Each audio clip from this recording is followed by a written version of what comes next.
bon, Pépère? Allez, vite sur le peloton! Oh là là là là là, oh là là là là là là, quelle image! La joie du pistolero à l'arrivée.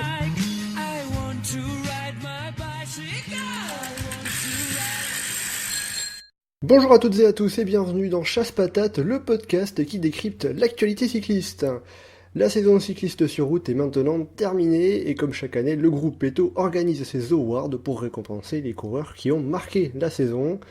Bien évidemment, on vous invite à venir participer, à venir voter sur le forum. Et aujourd'hui, nous allons passer en revue les favoris des principales catégories. Coureur de l'année, coureur français, progression, puncher, sprinter et grimpeur. Et pour parler de tout cela, je suis avec Bertrand. Salut Bertrand. Salut à tous. Et j'accueille également Anselme. Salut Anselme. Salut, ravi d'être là.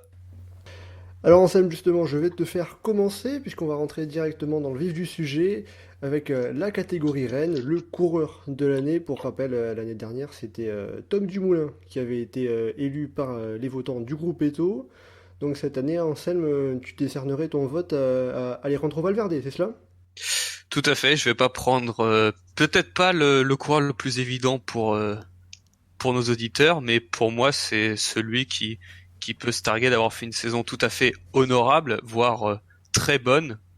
Si effectivement elle est moins bonne que l'année dernière, qui était peut-être la meilleure saison de sa carrière avec le titre de champion du monde, cette année elle reste tout à fait correcte. Il a fait top 10 sur toutes les courses par étapes où il a participé, y compris le Tour de France où il n'était pas vraiment leader, et également sur la Vuelta où il va même chercher un podium, et à un moment on a cru qu'il pourrait concurrencer Roglic pour la victoire. Il va également chercher une étape sur la Vuelta, et si sur les Ardennaises qui sont son terrain de prédilection cette année, il a été en retrait, notamment si je dis pas de bêtises, suite à une piqûre de guêpe lors de, je sais plus si c'est la Flèche Wallonne ou lors d'une reconnaissance. C'était juste avant la Flèche Wallonne, la reconnaissance de la Flèche, il me semble. Merci.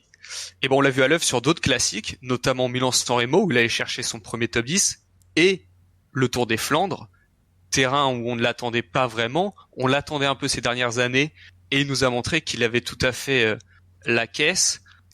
Pourquoi pas, bon, ça va être un peu tard maintenant, je pense, mais il aurait pu être un sérieux adversaire, un sérieux contender pour la victoire finale. En plus de ça, j'aimerais souligner notamment sur le Tour de Lombardie, on l'a vu beaucoup plus à l'attaque que ces dernières années, ce qui lui était souvent reproché. Mais on peut dire qu'il a payé un marquage. Le maillot n'a pas aidé. Pardon. Et mais moi, je saluerais son tempérament, sa volonté d'aller de toujours courir malgré son âge avancé.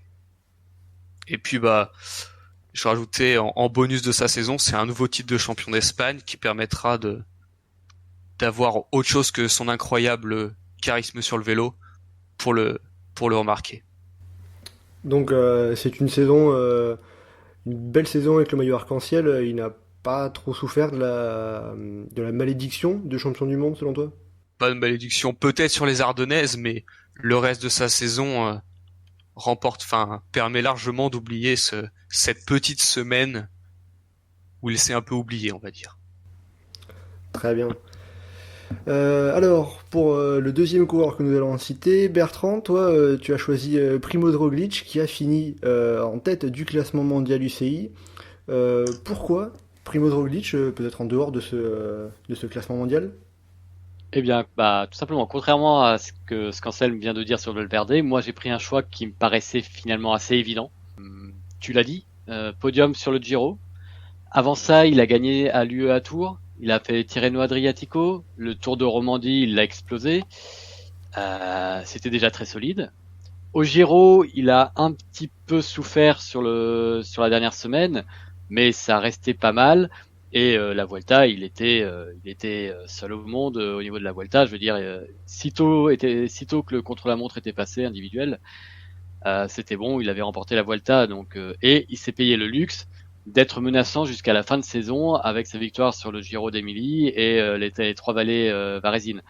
Même si il s'est un petit peu loupé sur le Lombardie, il a quand même tenté, mais il était sans doute moins fort au Lombardie. Mais une saison extrêmement solide de bout en bout. Je veux dire, ça me paraissait assez évident de le mettre.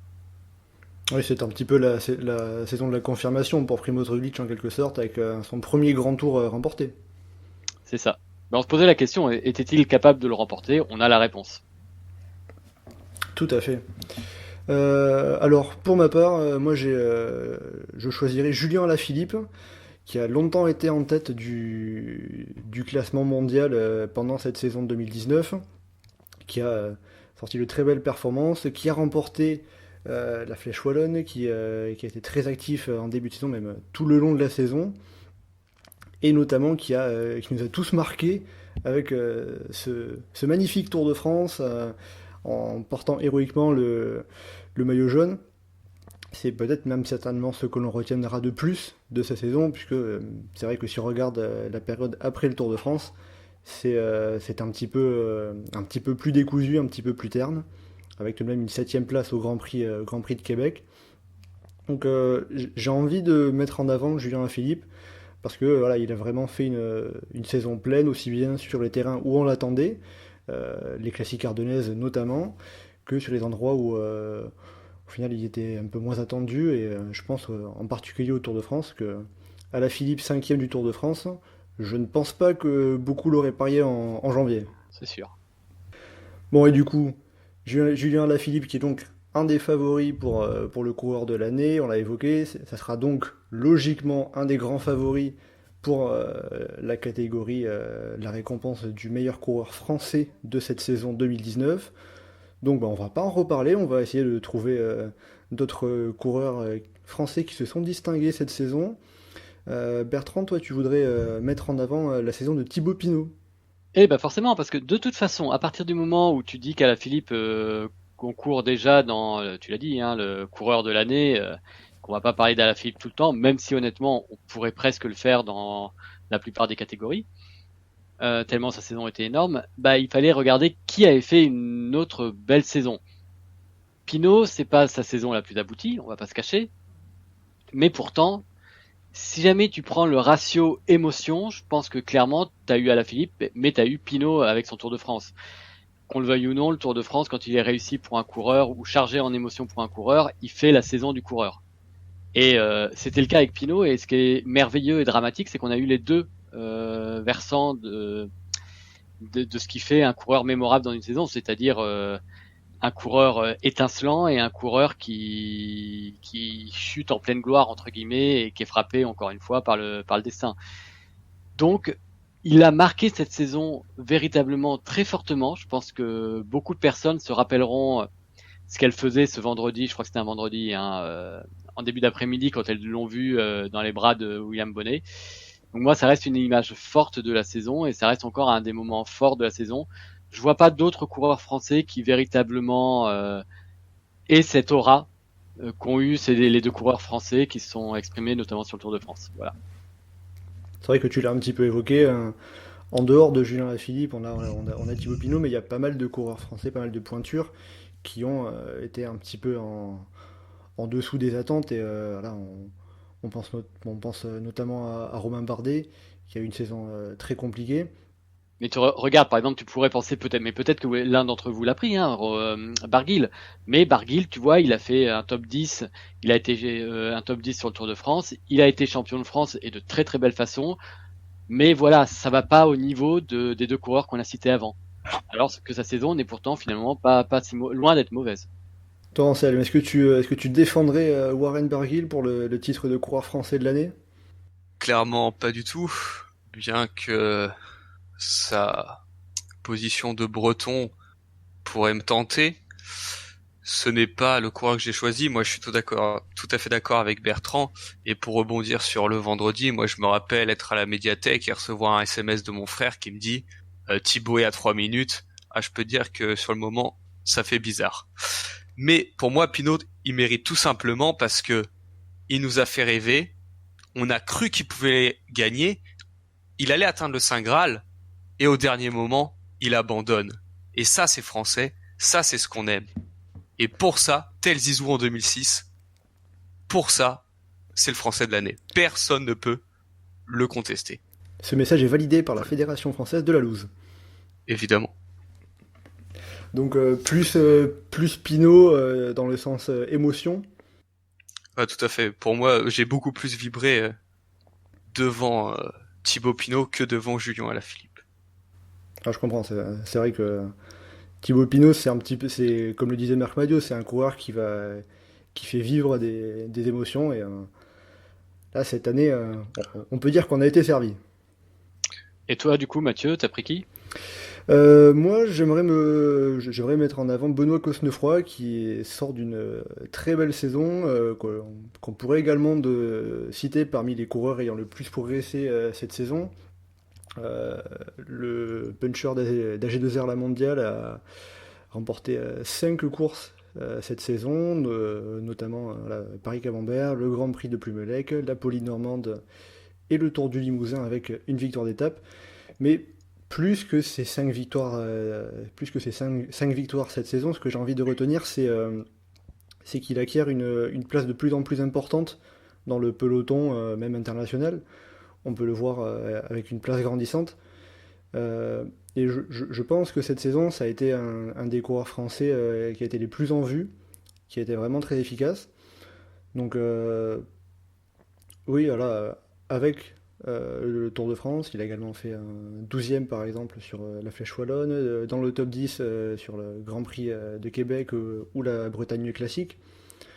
Donc, Benoît Cosnefroy, pour moi, sort d'une saison pleine, une très belle saison. Pas forcément autant dans la lumière que Julien Alaphilippe ou Thibaut Pinot, mais j'ai envie de dire c'est quand même à signaler. Moi, je suis d'accord avec toi sur Cosnefroy. Enfin, j'y avais pas pensé avant de voir que tu l'avais mis, et notamment le manque de lumière, il le paye un peu du fait de la pluralité des gros coureurs français aujourd'hui. Il y a une dizaine d'années, un coureur de son âge avec de telles performances, notamment en World Tour, on en aurait entendu énormément parler. Et c'est vrai que il a fait notamment une très belle Coupe de France. C'est pas un choix totalement inexpliqué ou insolite que de le mettre en Français de l'année.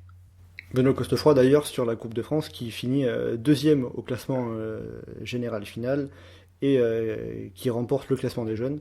Donc tu en parlais, voilà, c'est surtout sur les manches de Coupe de France qu'il a été en vue. On peut l'attendre à partir de la saison prochaine, encore plus sur les courses World Tour en tout cas. Et pourquoi pas les Canadiennes dont tu parlais et qui ont un profil qui pourrait lui convenir. Alors c'est étonnant parce que tu parles de Benoît Cosnefroy, mais finalement, il y en a un qui passe entre les gouttes parmi les Français, qui est pourtant l'un des Français les plus solides quand on regarde tous les top 10 qu'il a accumulés dans la saison, et vu qu'il court dans une petite équipe, c'est Guillaume Martin. Ouais, je t'avoue que j'ai été surpris de le voir, moi, comme je crois qu'il est deuxième, sur le classement il est très bien classé, il est parmi je sais pas, peut-être les 3 premiers Français au classement. Et ça m'a surpris. Parce que... C'est vrai qu'en termes comptables, il fait une très belle saison, mais au final, on a presque l'impression de l'avoir pas vu énormément, souvent en second rideau. Mais voilà, t'as raison de signaler qu'il fait lui aussi une très belle saison. Guillaume Martin qui signera d'ailleurs, qui va rejoindre Cofidis pour la saison prochaine. Donc à voir. Top 5 dans 2 ans. Top 5 dans 2 ans. C'est l'objectif fixé par Cédric Vasseur. Peut-être un peu ambitieux, mais il faut être ambitieux dans la vie, on va dire. Bon, on peut dire qu'il a fait une saison à la Zubeldia, c'est toujours en queue groupe bien accroché, mais ça fait le taf au niveau comptable. Tout à fait, surtout pour Antti Gobert, c'était un petit peu un des objectifs de l'année d'aller chercher des points UCI.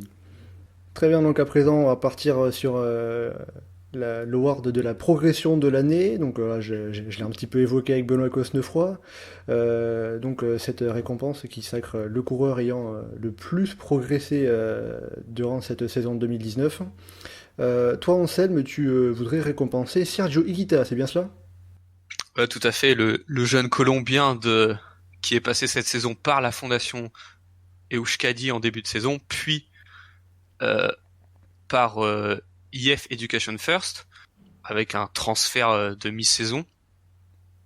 Alors c'est surtout que c'est un coureur, bon, peut-être pas forcément très connu avant, puisque toi-même Mathieu, tu avais oublié qu'il courait déjà l'année dernière dans la modeste Manzana Postobon, feu Manzana Postobon, et c'est un coureur qui avait fait quelques résultats au Portugal, notamment en Espagne ou en Chine, des podiums par-ci par-là, mais on était loin d'imaginer la saison et la régularité à laquelle on allait le trouver cette saison. Il est sur toutes les premières courses espagnoles de début de saison, il répond présent, régulièrement dans les top 10, dans les top 20, il se place, il remporte des maillots de jeunes, et puis il va répondre ensuite au niveau World Tour, d'abord au Tour de Californie, où il va faire deuxième, derrière un autre jeune d'ailleurs, Pogačar, mais ensuite c'est sur la Vuelta où là, il va vraiment perfer avec notamment son étape qu'il va aller chercher en résistant, en résistant au retour des favoris à Becerril de la Sierra. J'espère que c'est comme ça que ça se dit. Et après, il sera solide également sur le début de la fin de saison italienne. Après, sur les autres courses, notamment le Lombardie, on peut se douter qu'il manque peut-être un peu de caisse pour l'instant. Mais en tout cas, il me rappelle Valverde dans son style, de plus puncher que grimpeur, mais capable de suivre les meilleurs suffisamment longtemps, et surtout une très bonne pointe de vitesse en petit comité. Donc s'il continue comme ça, s'il a pas de problème, pas de blessure ou autre, il devrait pouvoir faire une grosse carrière, et pourquoi pas, il pourrait faire mal sur les classiques et les grands tours. Tout à fait. Sergio Higuita, c'est un petit peu une des pépites de la saison. Il y a eu pas mal, beaucoup, on peut dire, il y a eu beaucoup de jeunes coureurs très performants, et l'affrontement autour de Californie entre Higuita et Pogačar était assez révélateur à ce sujet. Bertrand, toi pour ta part, tu voudrais choisir Remco Evenepoel, qui est le plus jeune coureur du World Tour, et pourtant il a fait une très belle saison, c'est cela ? Tout à fait. Bah déjà, il a remporté les Hammer Limbourg, et ça reste quand même quelque chose de très impressionnant pour son âge.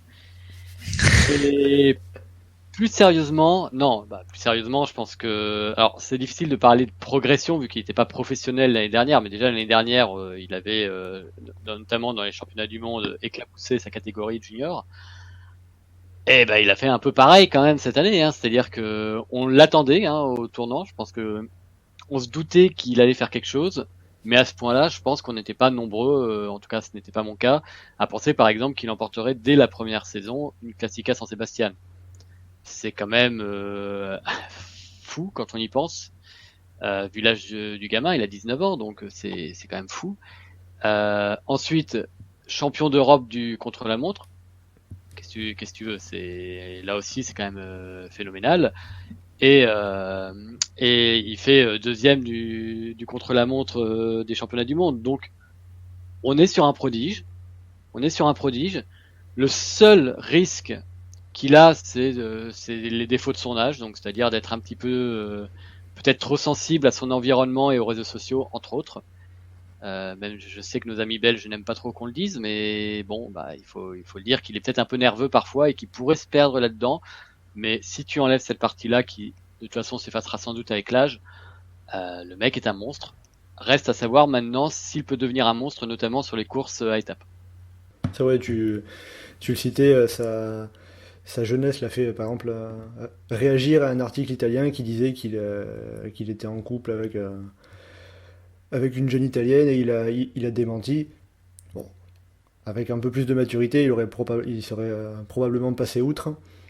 En tout cas, il faudra voir il faudra surtout voir quelle marge de progression il lui reste encore, hein, puisque l'année dernière il était junior, mais avec un très très gros niveau de performance. En tout cas, c'est sûr que parmi les néo-professionnels, c'est un de ceux qui a le plus marqué cette saison. Après, faut voir, vu qu'il commence à gagner très tôt, ça peut être un peu comme Sagan, où rapidement, assez jeune, il peut ressentir une sorte de lassitude et penser à la retraite, parce que tout gagner rapidement, on peut se rendre compte que c'est pas une garantie d'une longue carrière. C'est Même possible. si Sagan court toujours. C'est possible, en effet. Alors, pour ma part, moi, j'ai pas voulu choisir un coureur qui est passé professionnel cette année. J'ai voulu plutôt choisir un coureur qui est professionnel depuis quelques temps, mais qui s'est vraiment révélé cette saison, Maximilian Schachmann, le coureur allemand qui est passé chez Bora Hansgrohe cette saison. Il va en provenance de Quick-Step. Et j'ai envie de dire que ça lui a fait le plus grand bien, parce que certes, il avait fait quelques bons résultats l'année dernière, mais là, cette saison, enfin, surtout le début de saison, il a été vraiment monstrueux. Notamment, on se souvient sur le Tour du Pays Basque, il était absolument incroyable avec 2 victoires d'étape plus le contre-la-montre, avant finalement de perdre pied sur la fin. Puis un podium sur Liège et 2 top 5 sur la Flèche et l'Amstel. C'est un coureur qui a été très impressionnant. Le seul bémol, c'est que sa saison s'est arrêtée à peu près en mai, on va dire, après le Tour de Californie. Il a remporté le championnat d'Allemagne. Puis il s'est blessé au Tour de France où il n'était pas énormément en vue. Et après, plus grand chose. Mais j'ai quand même envie de mettre en avant son début de saison qui a été tout simplement monstrueux. Pour moi, en début de saison, c'était un des meilleurs coureurs de l'année. Malheureusement, c'est dommage qu'il n'ait pas pu maintenir ce niveau de performance sur l'ensemble de l'année. Mais voilà, c'est un coureur qui a été... c'est lui aussi un des coureurs marquants de cette saison 2019. Et bien du coup, à présent là, pour enchaîner sur Maximilian Schachmann, qui est un puncher, on va enchaîner avec la catégorie du meilleur puncher de la saison. Pour ma part, je choisirais Julien Lafilippe, notamment vainqueur de la Flèche Wallonne. J'ai déjà expliqué un petit peu auparavant, mais ça ne pouvait, pour moi, ça ne peut pas être quelqu'un d'autre que Julien Alaphilippe. C'est son domaine de prédilection et là il a été en plein dedans. Et justement Bertrand, toi il me semble que tu as choisi son acolyte des classiques ardennaises, Jakob Fuglsang.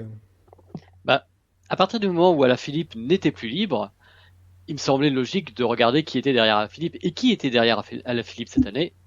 Je vous le donne en mille. Notre ami Jakob Fuglsang.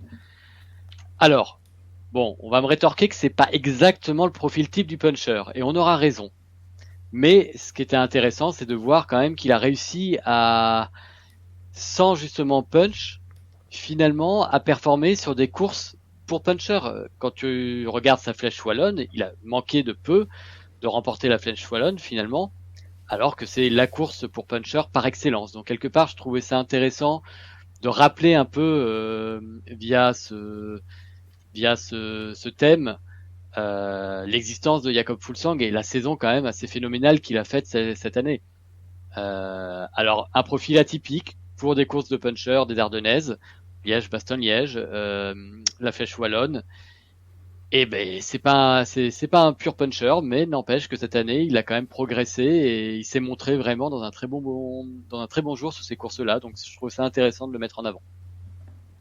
C'est vrai que Fuglsang a été peut-être un petit peu plus consistant sans avoir autant de succès, notamment sur Tirreno Adriatico où il avait été très fort sur l'étape de Recanati, l'étape des murs qu'il avait remporté. Repoussant Alaphilippe 12e à plus de 2 minutes. Donc c'est également un des gros punchers de cette année. C'est vrai qu'il y a un match entre les deux. Et pour faire le trio ardennais, Anselme, toi, tu partirais sur Mathieu Van Der Poel. Ouais, tout à fait. Et pourtant, c'est pas forcément son Amstel qui me fait dire que c'est pour moi le puncher d'année, même si celui qui gagne une ardennaise, bon, moins maintenant l'Amstel depuis le changement de parcours, est forcément un bon puncher, mais ça va plus être les courses, notamment le Tour de Grande-Bretagne, pardon. Et si je choisis Van Der Poel par rapport aux deux autres, c'est surtout que c'est celui qui m'a le plus impressionné par son punch justement, celui qu'on a vu faire le plus de différence, parce que notamment à la Philippe, à la flèche, il fait pas vraiment Fuglsang reste dans sa roue, il revient même sur la fin, il n'y a pas d'écart créé à l'accélération, et les victoires de Fuglsang plus que du punch, c'est de la résistance, et il va accélérer et suffisamment longtemps pour que l'adversaire décroche, notamment sur Liège avec Formolo qui s'est accroché quasiment jusqu'au bout, mais c'est sur la fin où il a manqué de résistance. Et pour moi, Van Der Poel, sûrement grâce au cyclocross, c'est le coureur qui aujourd'hui a le plus cette capacité sur la lancée, ces deux coureurs côte à côte, et sur l'impulsion, il se dresse sur les pédales et directement il va faire la différence. Et c'est aujourd'hui celui qui m'impressionne le plus, celui que tu vois remonter. Il y a des images d'hélicoptères, ça doit être, je sais plus si c'est à l'Arctic Race ou au Tour de Grande-Bretagne, où tu le vois partir sur une arrivée en bosse, et les gars derrière, t'as l'impression qu'ils sont à l'arrêt tant la différence est grande. C'est le Tour de Grande-Bretagne où tu le vois. Ouais, c'est ça. T'as Trentin au bout de la route là qui semble faire du surplace alors que c'est sur une petite côte. Ah c'est ça, ouais, il a dégoûté Trentin sur le Tour de Grande-Bretagne. Ouais, c'est vrai que cette image a été impressionnante. Hein. Oui. Et en plus, Van Der Poel, on pourrait même également le nommer dans la catégorie du meilleur Flandrien de l'année. Alors on n'évoquera pas en détail cette catégorie. Et puis également parmi les coureurs autres disciplines, puis, avec ses performances en VTT, c'est un coureur extrêmement complet, même sans prendre en compte seulement la route, donc c'est incroyable, et j'ai hâte de voir ce qu'il sera capable de faire passer les Jeux de Tokyo, puisque son objectif pour l'instant c'est d'être champion olympique à Tokyo en VTT, et après il se consacrera à la route. On va avoir je pense de beaux duels sur les Flandriennes avec Van Aert, et pourquoi pas sur certaines Ardennaises avec Alaphilippe et autres. Hein. Bon, ce qui est sûr, c'est qu'on le verra sur différents terrains, peut-être même au sprint. Donc non, ça laisse de belles perspectives. On a hâte qu'il vienne, mais je sais pas s'il viendra. Je pense qu'il continuera à faire un peu de cyclocross l'hiver. Il doit trop aimer ça. Faudra lui demander. C'est vrai que ça serait pour les férus de cross, et notamment pour les Belges, ça serait un petit peu dommage de le voir délaisser le cyclocross. La route leur pique tellement de talent. Bon, très bien, à présent on va passer à la catégorie du meilleur sprinter de l'année. Là c'est une catégorie où il y a beaucoup de prétendants, j'ai envie de dire. Hein. C'est difficile de sortir peut-être un ou deux noms du lot. Pour commencer, toi Bertrand, tu voudrais récompenser Caleb Ewan. Et oui mais non en fait.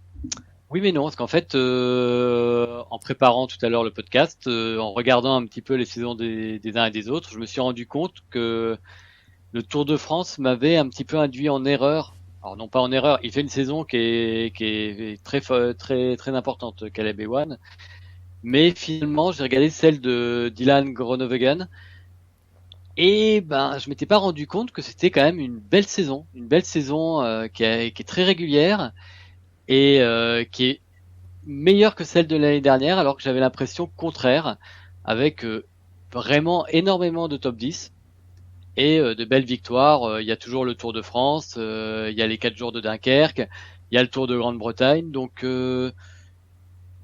sachant qu'il ne fait qu'un grand tour, et c'est peut-être là un petit peu ce qui me pose un peu problème, notamment par rapport à Caleb Ewan, mais comme Caleb Ewan n'a pas terminé son Giro, quelque part, je me suis dit que c'est ça qui faisait que Groenewegen, pour moi, ait fait une saison plus aboutie que l'Australien.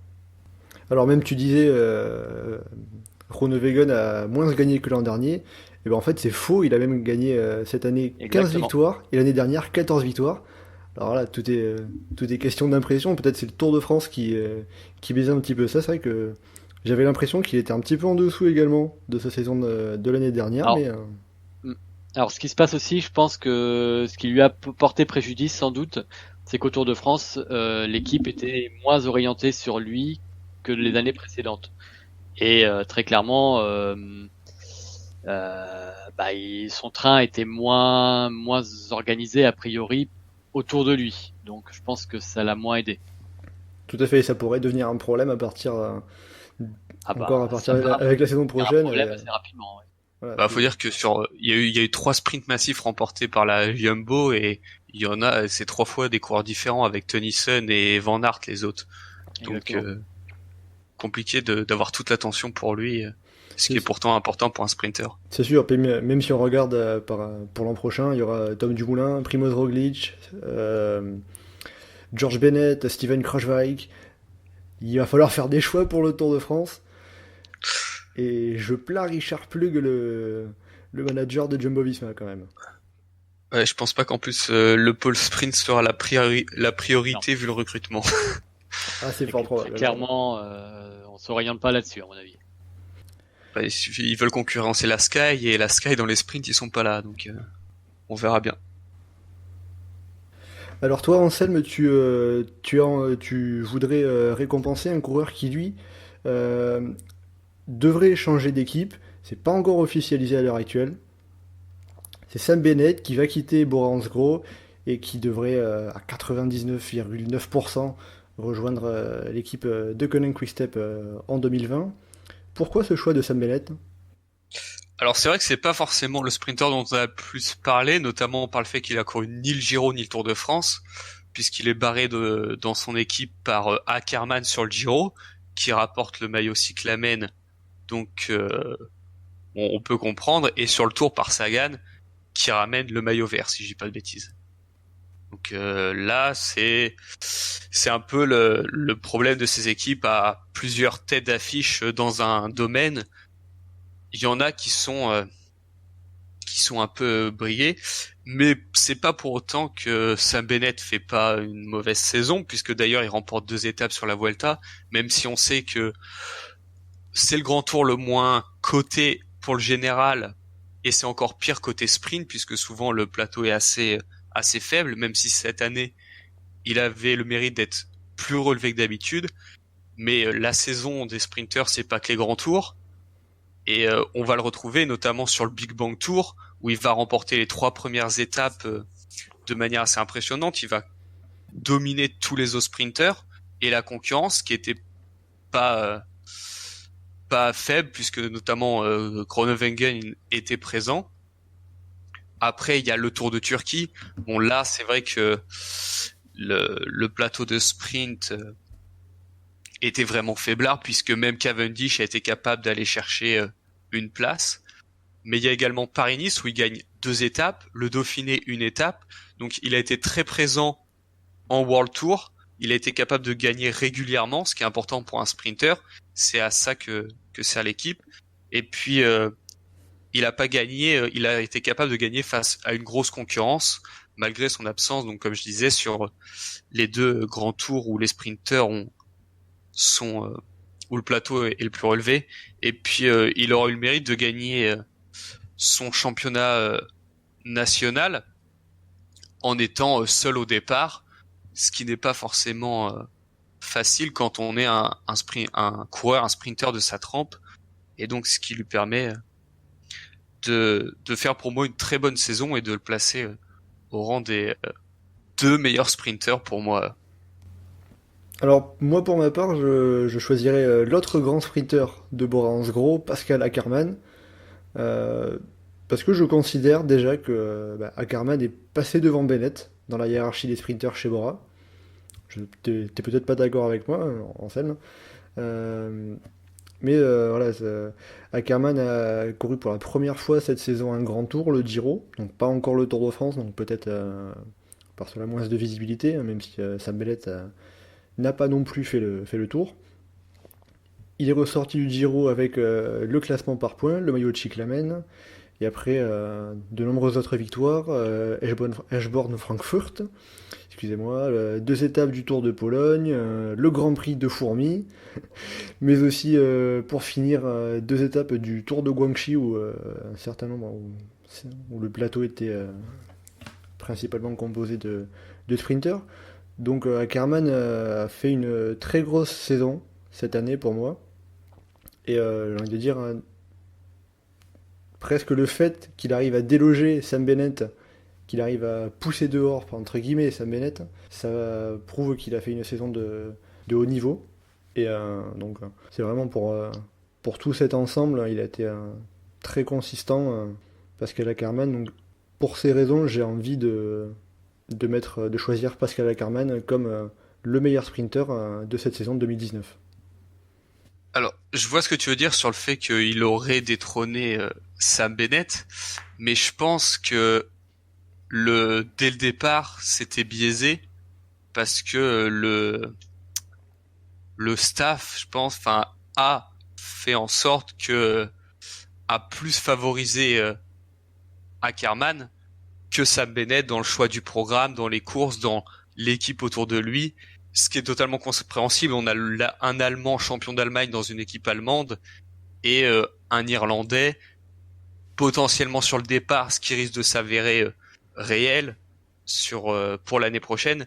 Donc à partir de là, ils ont pu miser sur un cheval. Le choix est payant, donc aujourd'hui on peut dire que oui, Ackermann a mis dehors Sam Bennett, mais je pense qu'en début de saison, les starters n'étaient pas sur la même ligne au début. Mais chacun a son avis. Je respecte. Toi Bertrand, allez, pour nous départager, est-ce que tu mettrais devant Ackermann ou Bennett, sans prendre en compte Groenewegen? C'est compliqué parce que comme le dit Anselme, Bennett a pas vraiment eu le programme de course qu'il voulait, donc vraiment je suis... Enfin vraiment j'ai pas d'opinion. Je serais incapable de trancher. Moi je suis 50-50. On demandera aux spécialistes du forum de la Bora de départager. C'est vrai qu'il y a pas mal de spécialistes de cette équipe sur le forum du groupe Eto, tout à fait. Ils s'en feront un plaisir. Très bien, donc pour les sprinters, on a évoqué donc Groenewegen, un petit peu Ewan, même si finalement Bertrand, tu lui as préféré Dylan Groenewegen. On a évoqué Sam Bennett et Pascal Ackermann, sachant qu'il y avait également par exemple Elia Viviani qui a fait une belle saison en devenant au passage champion d'Europe.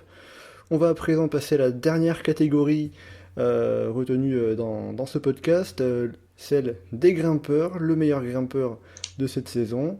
Et pour toi, Anselme, le meilleur grimpeur, ce serait Richard Carapaz. Tout à fait, le vainqueur du Giro. C'est pas le coureur dont on parle le plus avec tous les coureurs qui a eu toutes les révélations en quelque sorte qu'on a eu cette année avec Bernal sur le Tour, Evenepoel dont on a parlé tout à l'heure. Mais pour moi, c'est purement en montagne, c'est celui qui a été le plus fort. Alors c'est vrai qu'on l'a pas vu énormément, forcément, c'est pas forcément le coureur qui a le plus couru, et il a surtout été présent sur le Giro, c'est là où il a le plus brillé, avec après 2-3 perfs sur une Vuelta à Asturia et sur la Vuelta à Burgos un peu. Mais pour mon choix, je me base surtout sur le Giro, et en soi où c'est un coureur qui a jamais été vraiment mis à mal sur le Giro dès que la pente s'élevait. On l'a jamais vu en difficulté. À aucun moment on a senti qu'il aurait pu être décroché, contrairement à d'autres coureurs sur d'autres courses qui ont été battus, lâchés, en se demandant même s'ils étaient en forme. Carapaz, là, il a toujours été serein. Il a été impassible, jamais mis en danger. Il a été même jusqu'à reprendre quand il gagne son étape de montagne, la 14e, il met une 30, à peu près une 32, je crois, au second, ce qui aujourd'hui sur les étapes de montagne est plus rare qu'il y ait de tels écarts, puisqu'on sait que ça a tendance à se neutraliser un peu, à attendre le dernier moment. Et donc pour moi, on a retrouvé un peu avec Carapaz le petit Sud-Américain qui est là pour grimper des cols, et le reste il sait moins bien le faire. Bon, Carapaz le fait très bien le reste, mais c'est vraiment un grimpeur, et c'est pour moi le meilleur grimpeur. Après, c'est pas forcément le meilleur coureur de grand tour, mais pour moi c'est le grimpeur de la saison. Alors tu parlais de presque juste pour Carapaz, juste rapidement quand même, il a quand même aussi bénéficié de la lutte du marquage entre Nibali et Roglic à un moment. Aussi, La tout fameuse à fait. étape où il met plus de 1 minute 50, si je ne me trompe pas, de mémoire, Nibali et Roglic ne faisaient que se regarder tous les deux. Hein. C'est l'étape qui remporte vers Courmayeur, oui, où il Il me repousse semble ça. voilà, Nibali, Roglic, Lopez, Landa à 1,54 pour être précis. Et c'est là où il s'empare du maillot rose. J'attends de voir Carapace le jour où on le considérera comme voilà le tenant du titre. Et à mon avis, il partira pas aussi facilement qu'il ne l'a fait cette année. Hein. Mais partant chez Ineos, quand ses coéquipiers le lâcheront, il y aura plus personne dans sa roue, donc il aura besoin de lâcher personne. Donc on ne pourra jamais le savoir. Ça sera une donnée à prendre en compte. En effet, c'est sûr. Alors Anselme, tu parlais un petit peu du retour en puissance presque du prototype du coureur sud-américain. Toi Bertrand, tu restes en Amérique du Sud et tu pars en Colombie puisque tu désignerais Egan Bernal comme le meilleur grimpeur de cette saison. Et oui. Et j'ai envie de dire, sans compétition, si on prend véritablement ce qu'est pour moi un pur grimpeur. Déjà, ça sacre une saison qui est là aussi hallucinante quand on se dit que le coureur il n'a que 22 ans. Paris-Nice, Tour de Suisse, Tour de France. Bah, déjà rien que ça te pose quand même le bonhomme. Et je veux dire, sans contestation possible à chaque fois.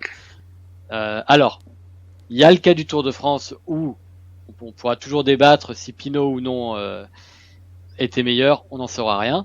Le fait est qu'il était meilleur que tous les autres de toute manière. Et ce qu'il nous a fait quand même, c'est qu'il nous a fait un numéro de grimpeur, notamment à l'étape sur l'étape du Galibier et sur l'étape du lendemain qui a été annulée. Sur l'étape du Galibier, bah il part loin de l'arrivée, je crois que c'était à 50 km de mémoire. Oui, Non, c'est le lendemain de 50 km. Il part dans le col entre le Lotaré et le Galibier, donc il restait quand C'est même un bon bout de chemin. Il est pas sorti vraiment Il sur le part sommet de du loin, Galibier. mais je crois que c'est le lendemain où sur le lendemain, mais alors là, les noms m'échappent des étapes. C'est sur triste, l'étape de mais Tignes le lendemain où il part assez loin, où Ineos a fait tout péter, tout exploser. voilà. Sur cette étape-là, il faut juste se dire, elle nous a été rendue mémorable. Pourquoi? Parce que il y a eu l'abandon de Pinot, il y a eu la défaillance d'Alaphilippe, et surtout il y a eu l'annulation de l'étape. Mais imaginez que l'étape soit allée au bout. Le mec, il partait à 50 km de l'arrivée. Ça aurait été une étape mémorable d'un point de vue scénario. J'ai une expression pas très polie dans la tête, donc voilà, il les a posés quoi. Il les a posés, c'était quand même un bonhomme quoi. Et honnêtement, ça faisait quand même assez longtemps qu'on n'avait pas vu ce genre de coup. Si ce n'est, vous allez peut-être me dire, Froome finalement au Finestré l'année dernière. Mais justement, tu parlais du cas de Pinot. Le truc, c'est que tous les exploits, enfin les performances dont tu nous parles, c'est un moment où Pinot n'est déjà plus au top de sa forme, puisqu'on sait que c'est sur les étapes de transition entre les deux massifs où il se blesse, et sur toutes les étapes en côte avant, Thibaut Pinot finit devant et détaché d'Egan Bernal. Donc pour moi, c'est difficile de le mettre en grimpeur de l'année, étant donné qu'il a été dominé par un autre coureur à chaque fois qu'il y a eu une confrontation à armes égales, on va dire. En tout cas, en tout cas dans les Pyrénées, sur le Tour de France. Parce que sur le Tour de Suisse et sur Paris-Nice, comme l'a rappelé Bertrand, Bernal a été un 3 ans de les autres. Bon, et du coup, vous avez cité le vainqueur du Giro, le vainqueur du Tour. Eh bien, pour continuer, moi je vais citer comme grimpeur de l'année le vainqueur de la Vuelta, Primoz Roglic, qui, j'ai envie de dire, là on y revient sur la Vuelta. Pour moi, Roglic n'a pas vraiment été inquiété en montagne. Il a été assez souverain. Sur le Giro, il a été fort au début, mais le problème c'est qu'il était en forme trop tôt. On l'a vu notamment au Tour de Romandie, il était encore une fois souverain. C'est vraiment un coureur qui a été très costaud en montagne. Le petit talon d'Achille de cette saison, c'est bien sûr le Giro, où là, il était en forme trop tôt d'une certaine manière. Mais si on regarde son début de saison, L'UAE Tour, il s'impose. Tirreno Adriatico, il s'impose. Le Tour de Romandie, il s'impose. C'est compliqué de faire mieux pour un grimpeur quand même. Même s'il il aurait manqué, au final, la victoire sur le Giro. Mais donc voilà, c'est pour ça que j'ai envie de... Pour moi, ça serait Primoz Roglic le meilleur grimpeur de l'année parce qu'il a été très costaud, de manière globale. Il était très costaud, mais après, sur l'UAE Tour, il le gagne sur le chrono par équipe, puisque sur les arrivées en altitude, il est d'abord battu par Valverde, puis l'étape qu'il gagne, il fait pas d'écart. Et Tirreno, c'était pas vraiment un parcours pour grimpeur. Ensuite, le Romandie, c'est pas la course avec la plus grosse concurrence. Spilak l'a gagné. On a vu que Gaudu était très bien placé. Gaudu est un très bon grimpeur, mais on sait qu'il a encore un palier en dessous par rapport à des coureurs comme Roglic qui sont des vainqueurs de grands tours. Donc c'est pas... J'aurais du mal à classer comme grimpeur de l'année, parce que justement c'est pas pour moi dans la montagne forcément qu'il a axé ses victoires, mais plus dans le chrono et les chronos par équipe. Sur la Vuelta par exemple, il gagne une seule étape, c'est le chrono. En montagne, il y a toujours eu meilleur que lui, notamment Pogačar, Valverde ou autre. Donc on pourrait le mettre en meilleur coureur de tour, de course par étape de l'année, et là il n'y a pas de problème. Mais en grimpeur, j'aurais tendance à mettre quelqu'un d'autre. Ouais, je comprends, je vois ce que tu veux dire. Après, à titre comparatif, t'as cité Carapaz. Moi, je mettrais au moins Roglic devant Carapaz, en tout cas sur le plan des grimpeurs. Bon, et bien du coup, on a maintenant fini les principales catégories de ces Awards cyclistes 2019 du groupe Eto. À moins que vous ayez un petit coup de cœur encore à signaler sur cette saison 2019, les gars. Aussi pour petite dédicace à Bok Mollema qui n'est pas le plus beau coureur à regarder, mais qui nous a fait plaisir au Lombardie en allant chercher, comme toujours, une victoire à l'arrache. Ça fait plaisir de voir le beau cyclisme récompensé. Très bien. Ainsi s'achève ce nouveau podcast de Chasse Patate sur les récompenses annuelles du groupe Eto. Je vous le rappelle, n'hésitez pas à venir voter sur le forum du groupe Eto pour ces Awards 2019. Il y a au total 33 catégories et vous avez jusqu'à la fin du mois de novembre pour venir voter, pour venir participer. Donc n'hésitez pas, il y a beaucoup de choix. Merci de nous avoir écoutés, n'hésitez pas à partager ce podcast. Et donc on vous retrouve très bientôt pour une nouvelle émission. Et d'ici là, sur le forum ou sur les différents réseaux sociaux du groupe Eto. Allez, merci beaucoup et à bientôt. Ciao. Ciao.